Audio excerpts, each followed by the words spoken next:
The topic of supply chain planning is central in supply chain management, as we have discussed, because is according to supply chain planning that then operational processes can take place and can be coordinated among the different actors in the supply chain.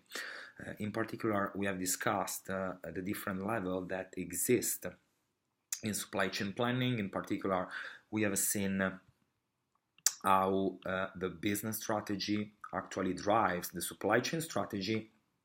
And then according to the supply chain strategy, we have a first level, which is the highest one, which is strategic network design, according to which the overall structure, the overall architecture of the supply chain is designed. Once this is in place, the first planning process that we need to take care of is demand planning. Demand planning means managing the only variable which is considered exogenous, so coming from the external environment that supply chain should take care of, which is demand, market demand. As you can see, on one side, the demand planning is input to what is called demand fulfillment, so marketing staff, the need to satisfy the demand in a proper way, and on the other side is the input to start the different supply chain planning process. In particular, we have talked about master planning, so the overall coordination of the different supply chain processes, so source, make, deliver, and return.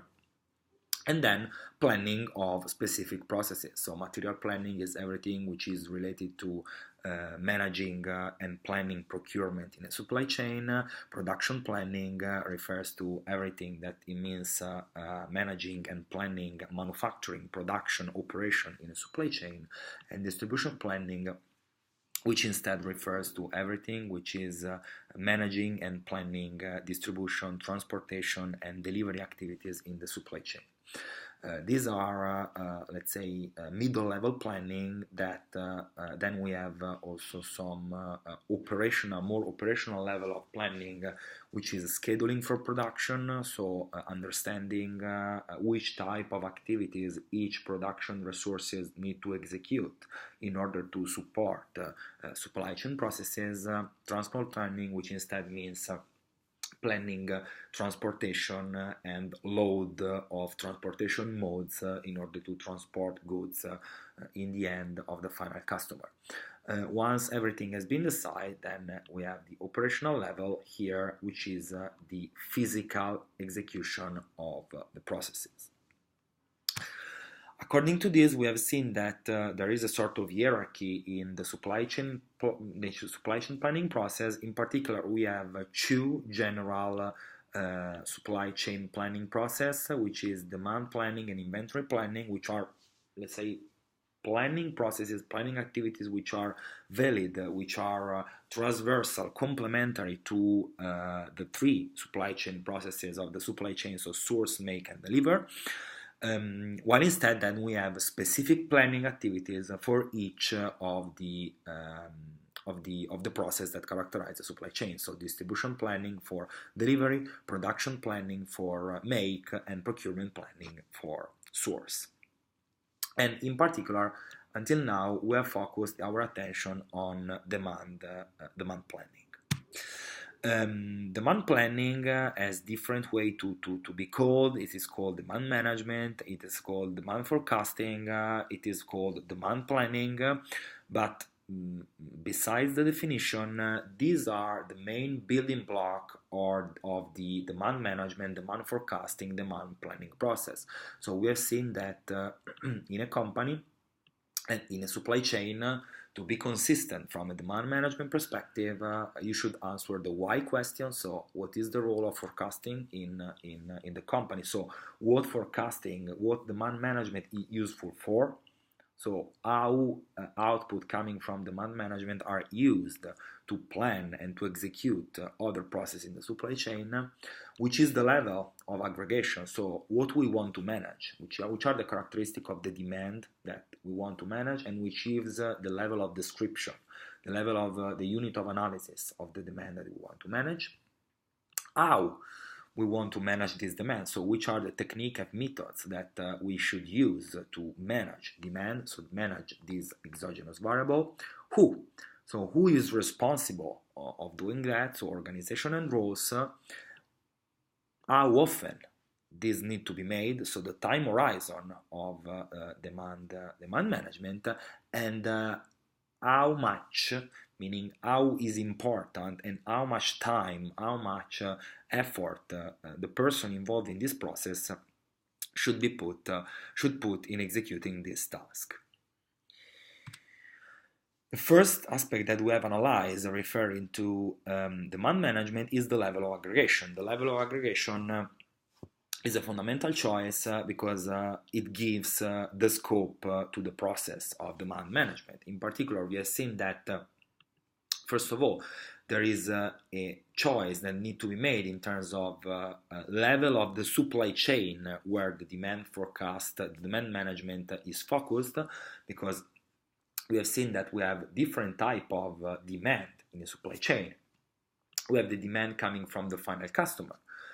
We have the demand coming from the point of sales. We have the demand coming from the distribution centers. We have the demand coming from the production system. And we have the demand coming from the supplier. So, first of all, we need to decide when we refer to demand management where we focus the attention. So, which is the type of demand that we want to manage.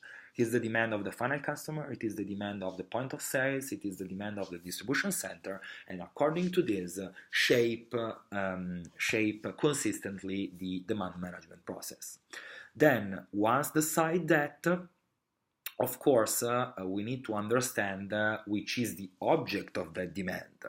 And in particular, we have discussed that in supply chain, different vision, different view on the object of demand management can be established, like the market. So if you are referring to all the market in which the supply chain operates in, or just a business area, or just geographical areas, or just region, or everything that can be segmented according to a market perspective, that we should decide how much we aggregate the product in terms of demand management. So if we just predict the general sales or the overall sales of the company, or if we split up different families of product, or if we drill down until stop keeping unit. And finally, last but not least, which is the timing. So we are predicting demand, which is the yearly demand, which is the monthly demand, which is the weekly demand, which is the daily demand. According to this choice, the level of aggregation of our demand management process, and so the scope of our demand management process, can be more or less aggregated. This has implication because if we map the aggregation level in correspondence to the forecast error, so how high is the probability to be wrong in doing forecast or in managing this demand, we can see that the higher the aggregation level, so the higher I aggregate the demand that my demand management process needs to manage, the high is what it is called specification error. Specification error, as you can see written here, is means that at least one of the key feature or assumption of the model which is behind the demand management process is wrong. Demand is exogenous. In order to manage something which is exogenous, which is unpredictable, we should build some model which should be as much as possible near the reality. The more we aggregate the demand, the more we are far from how the demand actually is in practice, and so the higher is the specification error. On the contrary, the higher is the aggregation error, and we have seen this demonstrated according to the fact that different demand have different variabilities, and if we aggregate variable with high variability compensates, so the resulting variable has less total variability. This is explained by the fact that the higher the aggregation level, the lower is the estimation error. So the difference between the actual parameter and the estimated parameter. So by aggregating, I on one side simplify the reality, but on the other side, I am able to build a model which is, of course, an approximation of the reality, but which characteristics are not wrong. So the estimation error, so how much I'm able to predict what will happen, will be more proxy to the actual reality if I am aggregating more. Of course, you need to find a trade-off between the two. So you need to understand if it's worse to have high specification error or it's worse to have high estimation error, and according to the two, finding the optimal level of aggregation according to the characteristic of your supply chain. Then, once I have decided which is the level of aggregation, which are the role and the people taking care of demand management, of course, I need to define some tools that these people need to use in order to manage, and in particular, to build the model and forecast the demand in order to be able to get possible trend in the near future. And we have distinguished two different approaches, which are quantitative and qualitative. So quantitative can be distinguished between explanatory and time series. Explanatory means that you try to predict, to forecast, to manage the demand according to other variable, so looking at the trend and characteristic of other variable, while time series just try to predict demand, to manage demand according to past value of this demand. And both of these assume that the future can be explained by looking at the past. So a past which can refer to the same value of the demand or other values of different variables, but still values that have been registered in the past. When instead, when this is not true, or when I don't have data to do that, I can use qualitative technique. Qualitative technique instead are based on people judgment, and this judgment can be individual. So I reach out individual, which are expert, which are knowledgeable of the demand that I want to manage, and I ask them some prediction, some forecasting about demand and how this should be managed, or on interaction. So I reunite these different people of different nature, and I force them to discuss and to come out with an idea of which will be the forecasting of the demand and way to manage this exogenous variable. Once the system is in place, so I have decided the level of aggregation, I have decided the tools and the technique that I want to put in place to manage the demand, then I need to be sure that my demand management process is working properly. And at this regard, we have seen that we can measure two different areas of performance of my demand management process. On one side, we have what is called bias or systematic error. The bias is a measurement of the existence of a systematic trend in being wrong in demand management. And that's the example. So if we're referring to forecasting in this case, bias means verifying if my demand management activities are systematically overestimating or underestimating the demand. So I'm not interested in how much is the difference between the real value and the actual and the forecast value. I'm just interested in understanding if there is a trend in this difference. So always higher than demand, always lower of the demand.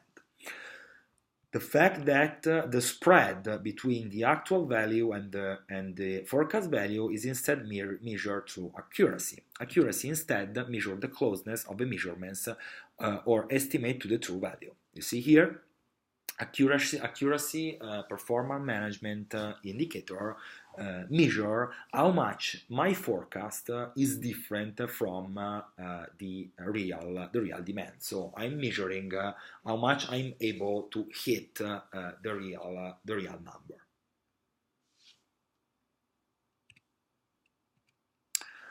These are the indicators that we have seen as characteristic of bias and accuracy. So bias is measured by the average of the error with sign.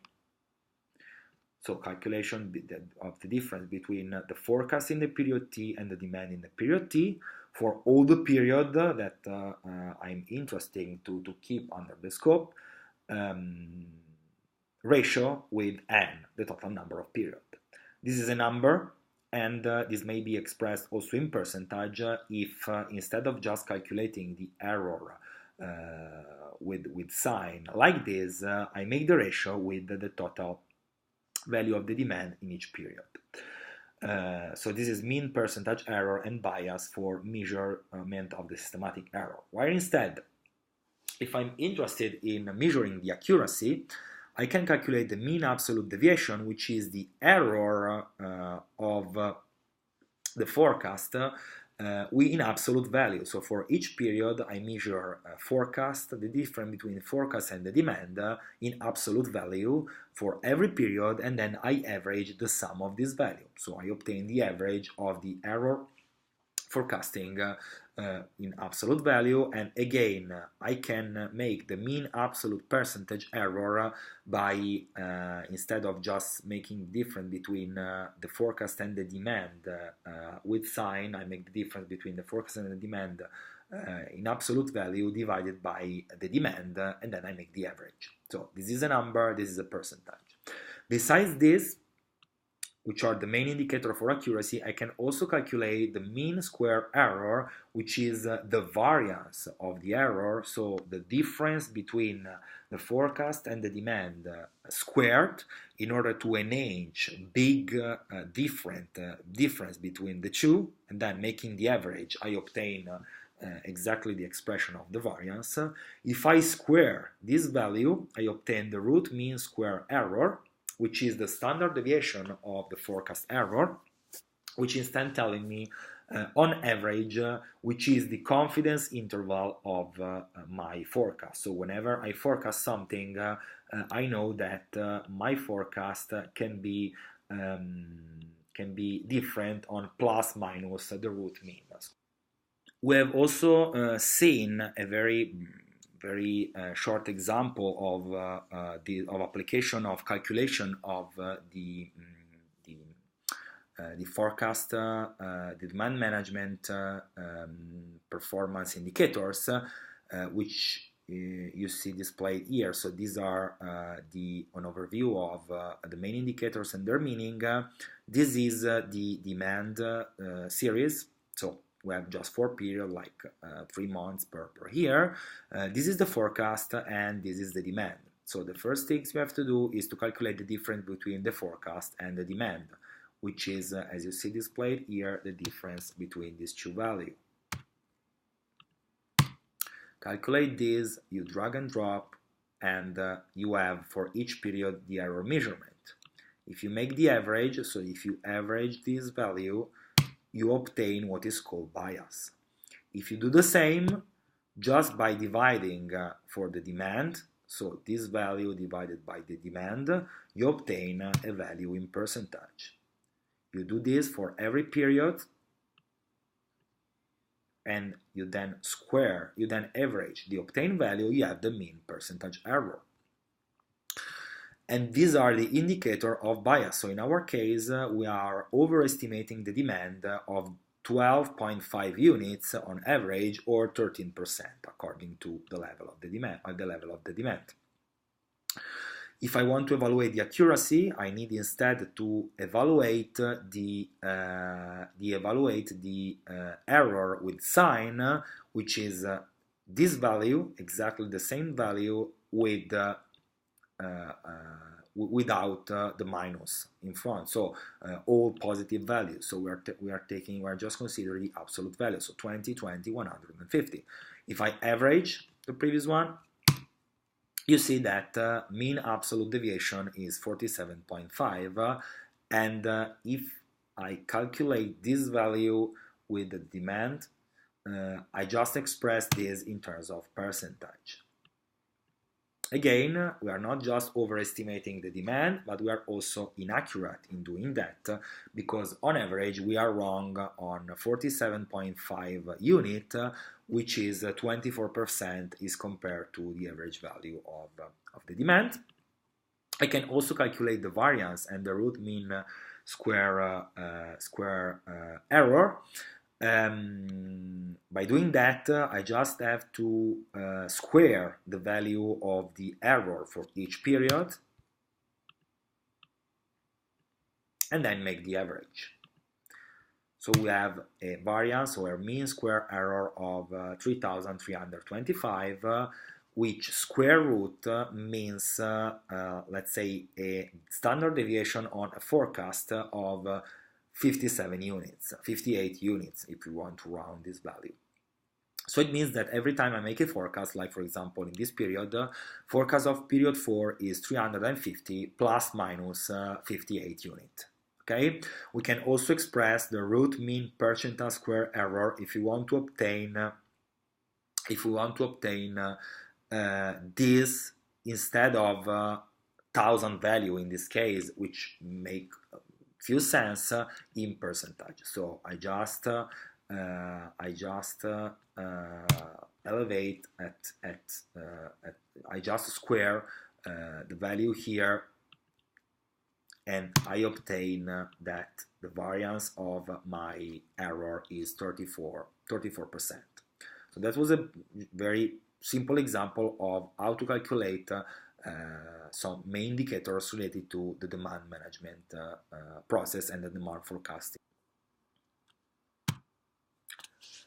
We have also seen that demand management and demand forecasting requires effort from the company and requires times to be spent in deciding the level of aggregation, deciding the model, in hiring people and so on. So we are interested that our model, which comes from in-depth analysis and effort and timing spent on that, perform better than the most basic choice. In demand forecasting, the most basic choice is implementing for demand management and forecasting what is called a naive method. The naive method assumes that the forecast for the next period will be equal to the actual figure. So forecast in the next period equals to the demand on this current period. So that's how a naive model look like compared to the actual demand. So you see that for every period, the forecast is exactly the value of the demand in the previous period.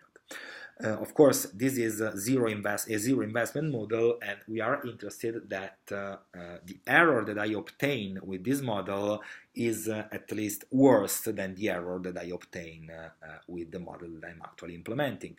This indicator is called relative absolute error. So it's the ratio between the error obtained with my model and the error obtained with the naive model. Of course, I'm interested that this value is as lower than 1 as possible, so possibly near 0. If not, there is something that is not going on properly in my demand management process. Then, once we have in mind what we have to structure the demand planning process, which are how to define the level of aggregation and how to measure performance of this process, we can deep dive a little bit on how to manage in practice the demand, in particular how to understand the characteristic of the demand.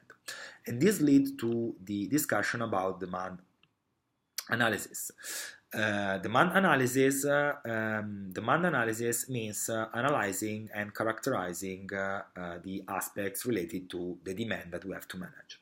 And we have seen that we can split this in two parts. One is understanding data characteristics through graphical representation and descriptive statistics. Once we have done that, we can identify components, characteristics of the demand. Let's start with graphical representation. So the first things you have to do when you have data is to give a visual representation of the data, of the demand. This can be done through simple graph, so by plotting timing and value of the demand, or with scatter plot, so by crossing value of the demand with value of other variable, like in this case revenues with employees. And this is important to understand fundamental characteristics, fundamental pattern, visual phenomena that can already be highlighted just looking at the demand look like. Second thing you have to do is to calculate some univariate statistics, so basic statistic related to the demand. In particular, we have seen mean, so the order of magnitude of the demand, so the average value of the demand, median, the value of the central observation, mode, the most frequent observation, and dispersion measure, like the range, max, less, minimum, the variance, so the spread of the value, considering the fact that higher different are accounted as having a higher impact because they are square. Standard deviation, so the dispersion around the mean, and the coefficient of variation, so the ratio between the standard deviation and the average value.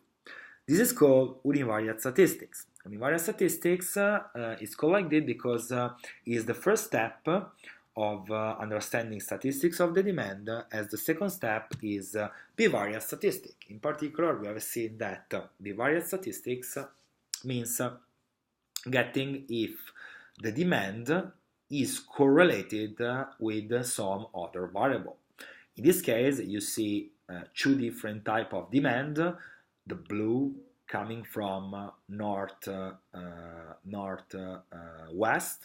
and the red coming from northeast. As you can see, even if they are not the same, they have a similar trend, a similar pattern. So it means that these two demands are correlated.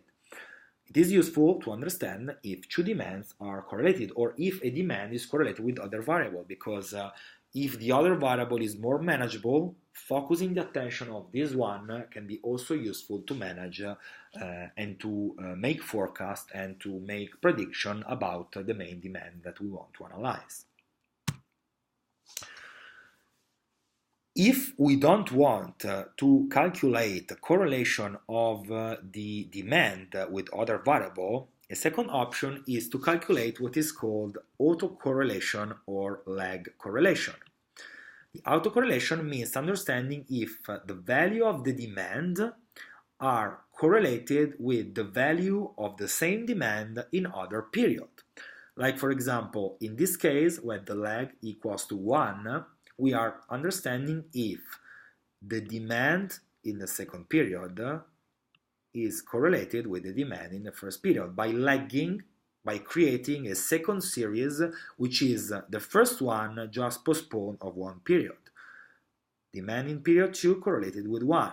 Demand in period 3 correlated with period 2. Demand in period 4 correlated in period 3, and so on. We are understanding if this demand is correlated with this demand and vice versa. So if two following observations are correlated within each other. Here we have seen that the correlation coefficient is 0.82. There is some correlation which is not so strong, but some correlation exists. So it means that in our case, two following observations, two following values in two following periods have some points in common across the demand data set. This is another example. I can evaluate an autocorrelation with lag equals to 1. I can also evaluate the correlation with lag equals to 2, which means creating a new value of the demand, which is no other than the previous value of the demand just lagged of 2 periods. If I correlate this to demand, it means that I'm going to analyze if demand in period 3 is correlated with the demand in period 1. If the demand in period 4 is correlated with the demand in period 2. If the demand in period 5 is correlated with the demand in period 3. Generally speaking, if each value of the demand is correlated with the value of the same demand 2 periods after the current one. In this case, 0.72 means that there is no statistical significance in terms of correlation with lag 2. When you find a correlation like lag equals 4 or lag equals 6 and you find a strong correlation coefficient, this means that this is the cycle of the demand. So if you find that lag equals 7 is a strong correlation, gives you a strong correlation, means that each observation is correlated with the one after six period after this. So it means that the cycle of the demand, if these are months, is 6 months. So the demand repeats itself each after 6 months. Let's consider this example. So we have this series of the demand, and the requests are characterize the demand, analyze the series components, and makes the forecast for the first 6 months of 2015 using an additive and multiplicative model, and we will see the different steps. Let's start with the univariate characteristics. So the first stuff we have to do is to plot the data. So remember, select everything, insert recommended chart, and these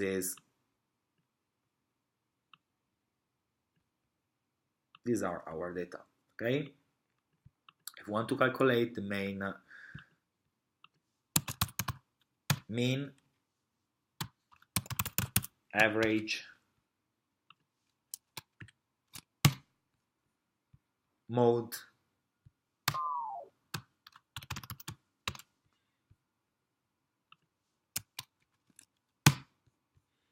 median,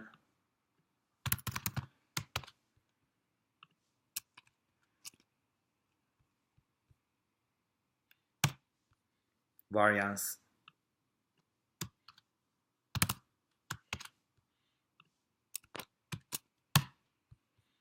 and standard deviation.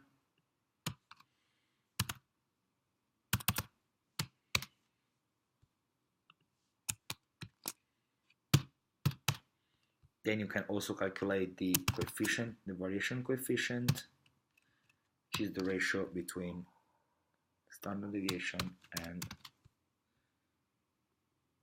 the mean. So it means that the variance is 36% of the average value, and the range, which is the max of this minus the mean of this. This is univariate statistics. Then let's try to analyze some correlation. So is the value of the demand.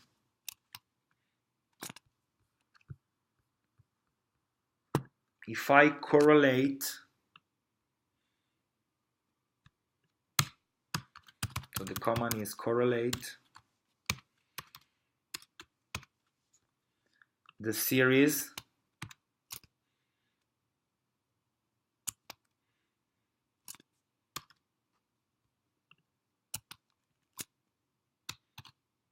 with itself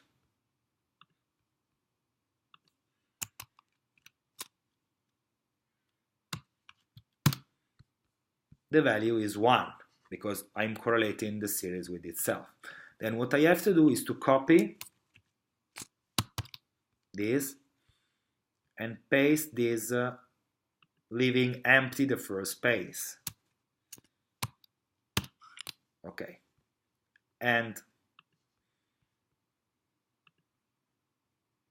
I block this because this should be valid for everything. And if I just drag this like this, you see that correlation now is evaluating the correlation between the first series and the second series, which is no other than the previous one, just a lag of 1 period. This was the first, now it's the second. This was the second, now it's the third, and so on. Then you do the same, lagging 3. You drag like this, and you see that you are evaluating the correlation between this one, and so on. You do that, in our case, I've just done that for 12 months. You can then go on a little bit. But you see that all these values are not significant. So there is no correlation with the observation after 1 month, after 2 months, 3 months, 4 months, 5 months, and so on. You find some interesting correlation with observation at month 1 and observation at month 12. So there is a lag of 11, and that gives you some correlation, which, however, don't give you any interesting insight, and also because 0.9 is strong, but not really strong to be considered as a real important correlation. You have characterized univariate statistics, bivariate statistics, correlation. Now you are ready to understand the components of the demand. In particular, we have seen that components of the demand are 3: seasonality, trend, and error. And they can be expressed, so they can be combined in 2 ways. So in additive model, you sum up seasonality component, trend component, and error component to arrive to the final value of the demand. And in the multiplicative model, you multiply seasonality, trend, and error to arrive to the expression of the demand. There are procedures for both additive and multiplicative model to arrive to the determination of each component. In particular, we have seen that for the trend, the first step, which is valid for both, is estimate the trend by means of a moving average or regression function. Then calculate the remaining components by subtracting the trend component to the demand component, the overall demand component, and then, based on this one, estimate the seasonality part using the average value, and then calculate the error as the difference between the components that you have now calculated. For the multiplicative model, this is the same, besides the fact that we are talking about a multiplicative expression and not an additive one. So estimate the trend by means of a moving average or regression function, then calculate the error component, error coefficient, and the seasonality coefficient by making the ratio between the demand and the trend. Now, based on the seasonality and error component that you have, estimate the seasonality component using the average value, then calculate the average component by making the ratio between the demand and multiplying the trend and seasonality. Of course, this doesn't make any sense, but if we see that with an example. A first way to calculate the trend of, or to estimate a trend of a demand is through the moving average. We have seen that the moving average can be made in 2 different ways. A simple moving average of a key period or a center moving average of a key period.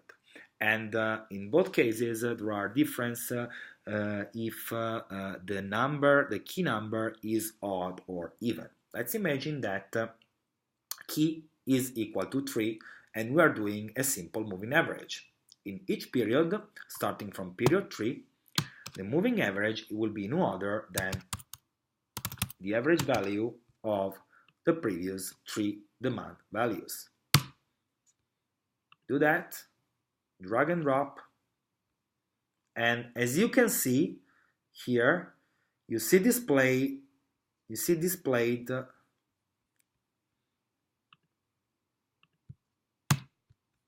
the value of the moving average. As you can see, it is the red line. You are just getting the trend of the demand by smoothing peak of increasing and decreasing, because with the moving average you are smoothing the possible outlier of the series. So this can be considered a first way to estimate the trend of this demand time series.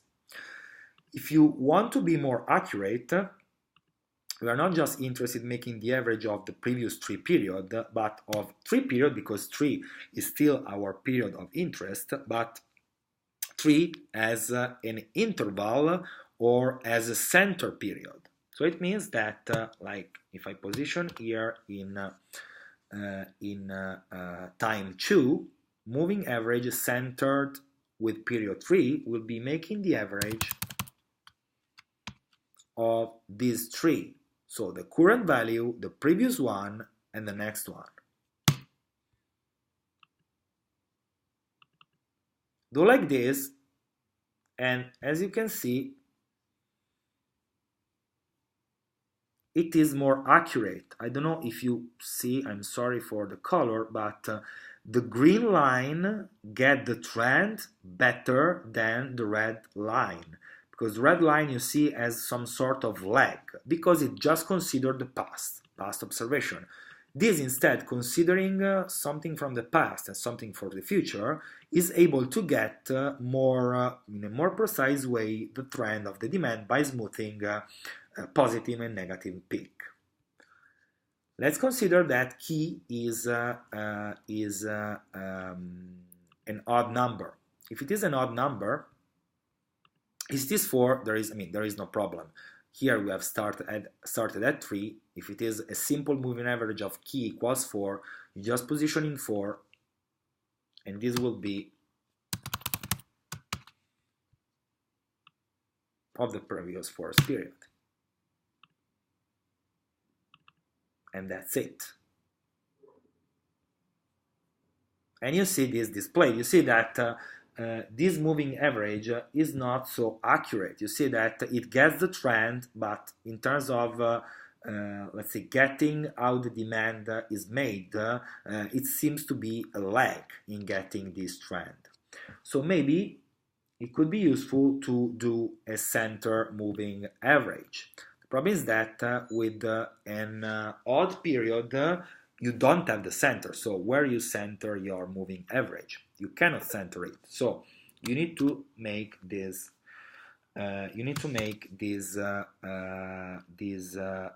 Adjustment. So you need to calculate for each period the center moving average as the average of 2 simple moving average. In particular, in this case, will be the average of a first simple moving average with key equals 4, taking in consideration 1, 2, 3, and 4,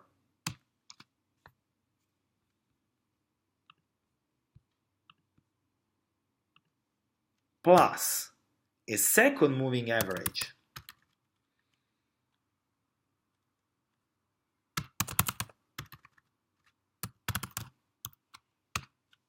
considering no more this 4, but this 4.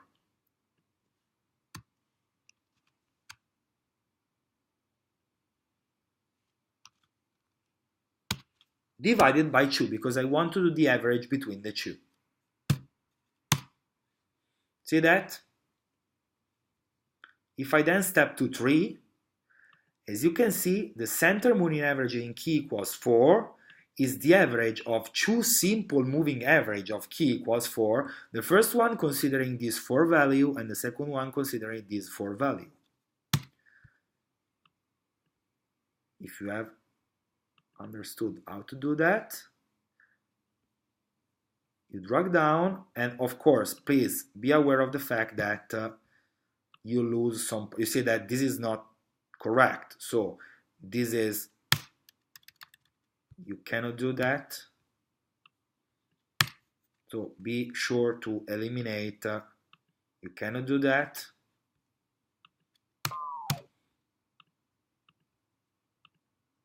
And you cannot do that. Which makes sense because with the center moving average, you lost 4 observations for the original demand, in this case 1 at the beginning and 3 at the end. The same here, I mean, key equals to 3. This is not correct, so you need to eliminate that. But if you see here, you see that actually the green line is much more precise in following the demand if compared to the red one. So the center moving average, besides more complicated, is more accurate in following the demand and in following the trend of the demand.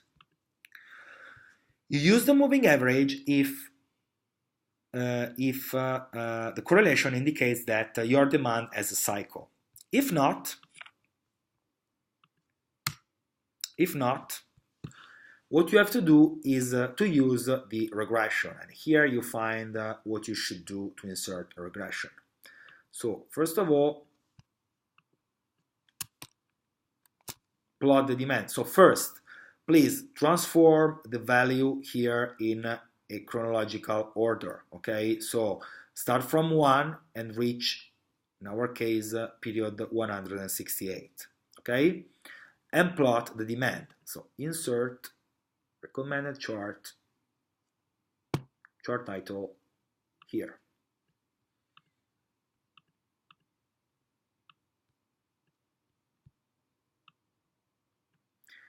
Before, I mean, remember, with the moving average, we will calculate average in the period and we get the trend in this way. In this case, as we are not able to determine which key value is right for us because the demand has not a cycle, we're just interested in understanding which is the best function that approximates the trend of our demand. To do that, chart design, add chart element, trend line, linear. And you see that something has been displayed.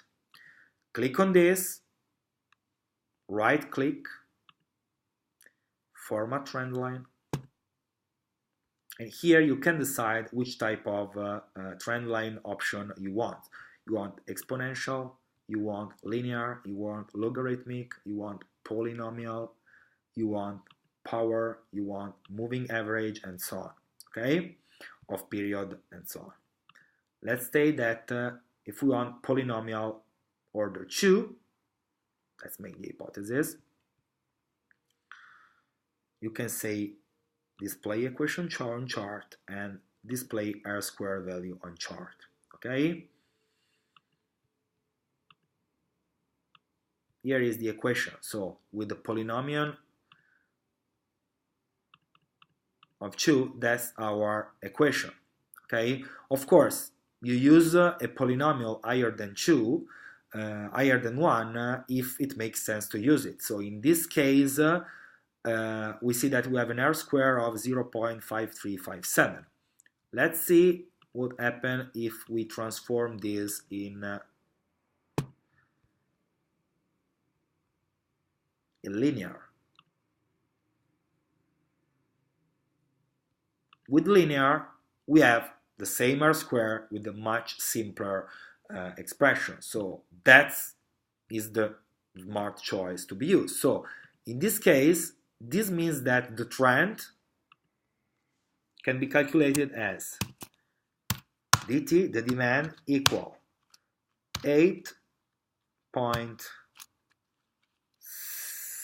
8.6947 multiplied by t plus 840.25.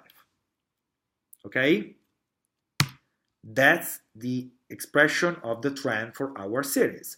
So for each period, I can calculate the trend using this formula. You see that? I just use this formula to calculate the trend. So 8.6947 multiplied by the timing, so the period, the number of the period, plus 840 period 25. I drag and drop, and I obtain that these are the value of the trend of the series for each period. And I use that every time I'm not able to identify the key value of the moving average when the demand is not a cycle. Once I have that, I can determine the seasonality value. Seasonality value, let's start in doing that with an additive model. In the case of an additive model, this is the value of the trend, okay? So from the demand, we have isolated the trend component. How much is the demand without the trend? Of course, being in an additive model, this will be the demand less the trend component. I calculate that and I drag and drop. Now, to calculate the seasonal component, now I have for all the period in my series, I have all the value of the sum of seasonal component and error component. If I average the value of seasonal component and error component in same period, month 1 first year, month 1 second year, month 1 third year, month 1 fourth year, and so on, of course I'm able to eliminate the error component, because please remember that when I average something, the error component, similar as the moving average, compensate. So the average of the value of this component, seasonal plus error in the different period, in same period of different year, give actually the seasonal component, because by averaging I eliminate the error which compensate, and I just keep the real value of the seasonality component. So as you can see here, this value is the average of seasonal plus error in all the first month. Here is the average of seasonal plus error in all the second months. Here is seasonal plus error in all the third months, and so on. Once you have done that 12 times, you have 12 different seasonal components, which can then be repeated for all the months, because please remember that seasonal components should be the same for every year. So you see you have 12 numbers repeating all over the year. Once you have done that, you can calculate the error component. So the error component in each period will be equal to the difference between the demand minus the trend minus the seasonal component.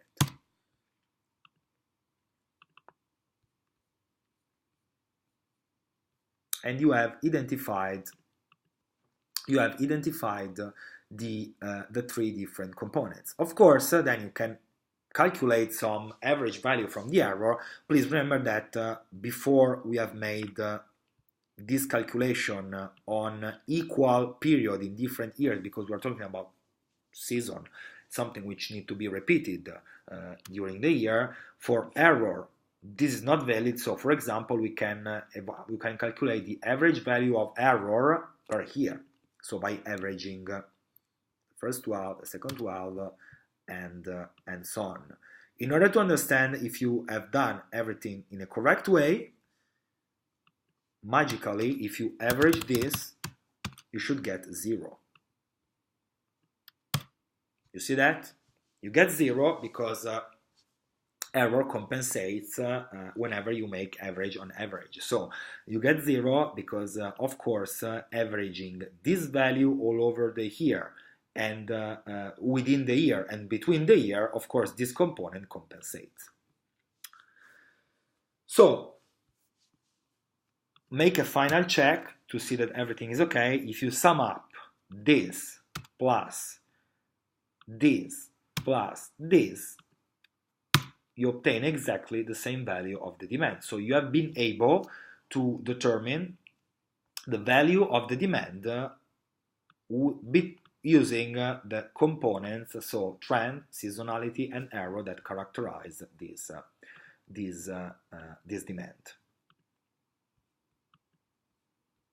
And here you can also map the demand components. You can do the same in the easiest way if you want to use a multiplicative model instead of an additive one. Instead of number, you will have coefficient. How you do that? You should do that. How to calculate the seasonality coefficient for a multiplicative model? So first of all, you need to organize the demand. So please remember that this is your initial demand by putting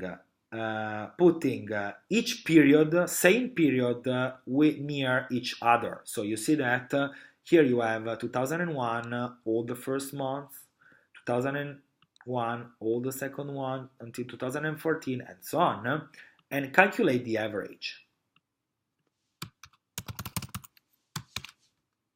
So the average demand per year, and do that for every year, okay? Now, and that's the first table you need to build. Then, you should calculate what is called the specific seasonality. So, the seasonality of month 1 in 2001 is the ratio between the value of the demand in period 1 and the average value of the demand on the year. So this is saying to you, the seasonality coefficient says to you if the demand compared to the average value is higher, lower, or similar, or aligned to this average value. Here you are doing that specifically for each period in every year. So in this case, we know that in 2001, month 1, the demand is 48%, so half of the average value. In July, the demand, 1,318, is 1.36 times the average value. Okay? In October, the demand is exactly the average value. Okay? So for each month, you calculate the seasonality coefficient of each period in each month, which is how much the demand is higher, lower, or similar to the average value. That's the concept of seasonality coefficient. If you do that for every year, so month 2, year 2, month 1, and so on, you obtain all the coefficient in all the year. As you are interested in having an average value, to have the average value of the seasonality coefficient of every month, you just have to average the single coefficient that you have obtained in your data set. So, by averaging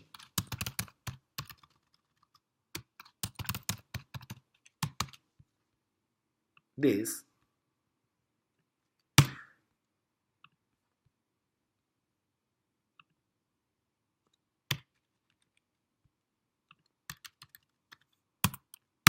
you obtain the value of the coefficient. So it means that on average, demand in January is 50% of the average value, demand in June and in July is 1.34 according to the average value. So these are the seasonality coefficient for your data set. Finally, you can determine the error coefficient just by applying the formula, okay? So, as this is a multiplicative model, you calculate the error coefficient by dividing the demand